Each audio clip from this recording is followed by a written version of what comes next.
Vreau să știi acest lucru, că manifestarea este un proces complet natural. Este la fel de natural precum respirația. Fie că îți dorești să manifesti ceva, fie că nu îți dorești să manifesti ceva anume, lucrul ăla se manifestă în funcție de următoarele criterii pe care le vom descoperi împreună. Ceea ce vreau să știi este că manifestarea poate fi totuși controlată. Însă, până a ajunge la controlul acestei manifestări, haideți să vedem ce s-a întâmplat cu tine până acum, manifestând inconștient. Și la ce se referă această manifestare. Bun, deci manifestarea inconștientă se referă la procesul prin care noi atragem și creăm experiențe în viața noastră fără a fi conștienți de modul în care gândurile, emoțiile și credințele noastre subconștiente contribuie la aceste manifestări. Da? Este important să înțelegem că majoritatea din ceea ce experimentăm în viață este rezultatul unor procese inconștiente și automatice care au loc în subconștientul nostru, în funcție de acel bagaj emoțional care poate avea mai multe haine murdare sau mai multe haine curate. Adică mai multe experiențe plăcute de-a lungul timpului în viața noastră sau mai multe experiențe neplăcute, mai multă dezamăgire, mai multă furie, frustrare, frică sau teamă. Ei, și cum funcționează această manifestare inconștientă?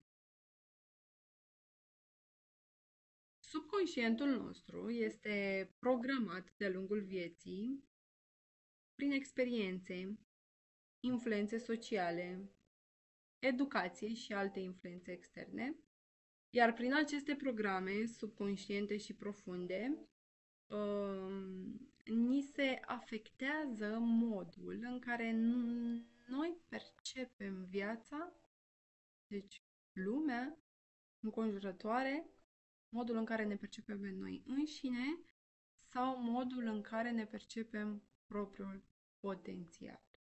Vreau să-ți dau un exemplu. Dacă un copil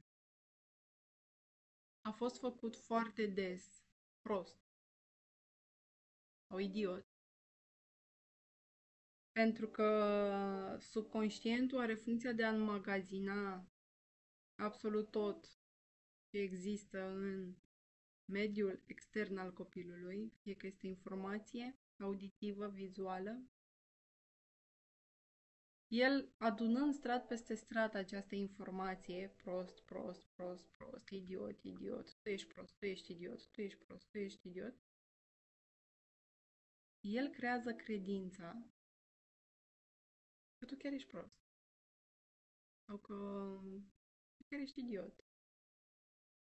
Poți ajunge la maturitate, la viața adultă, să nu-ți poți evalua, să nu-ți poți atinge potențialul maxim din cauza credinței că eu sunt prost, că eu sunt un idiot. Cum să mă implic în asta? Cum să fac asta? N-aș putea să reușesc. N-aș putea să o duc la capăt. Deci, subconștientul nostru formează modele de gândire, da? Și comportament bazat pe experiențele trecute și pe interpretările noastre ale acestor experiențe. De exemplu, dacă, repet, erai foarte des făcut prost, idiot și poate chiar părinții tăi îți spuneau asta, iau naștere niște credințe legate de perspectiva ta, anume nu sunt suficient de bun, nu reușesc, nu știu să fac, nu sunt apreciat, nu sunt îndeajuns. Credințele astea îți afectează ție alegerile și comportamentul ca și adult. Da? Deci, modelele înmagazinate de subconștient devin apoi automatice și inconștiente și îți influențează reacțiile și deciziile în viața de zi cu zi. Uneori, subconștientul poate crea rezistență la schimbare sau la manifestarea unor noi realități, tocmai din cauza acestor programe vechi și limitative. Da? Dacă în copilărie am fost făcut prost și idiot, mi-am înmagazinat această credință, a intrat pe fond automat, da, inconștient, în gândirea mea, în mintea mea. Și atunci eu astăzi în prezent poate am o posibilitate să realizez ceva, poate am o posibilitate să schimb ceva, da, să am o nouă viață, o nouă realitate, însă vine această rezistență din spate. De exemplu, dacă avem aceste credințe adânc înrădăcinate despre propriile noastre limite sau despre ceea ce este posibil pentru noi, acestea pot împiedica manifestarea dorințelor și a obiectivelor noastre, fie că sunt ele noi sau mai înalte, da? Adică care ne depășesc condiția actuală.